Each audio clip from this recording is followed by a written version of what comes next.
బంగ్లాదేశ్లోని ఢాకాలో ఉద్రిక్తత నెలకొంది.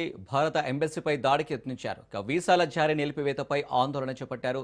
భారత దౌత్య కార్యాలయాన్ని అల్లరి మూకలు టార్గెట్ చేశారు. బారికేడ్లు తొలగించి ముందుకు దూసుకువెళ్లేందుకు యత్నించారు. దీంతో అల్లరి మూకలను పోలీసులు అడ్డుకున్నారు. షేక్ హసీనాను బంగ్లాదేశ్కు అప్పగించాలని డిమాండ్ చేశారు.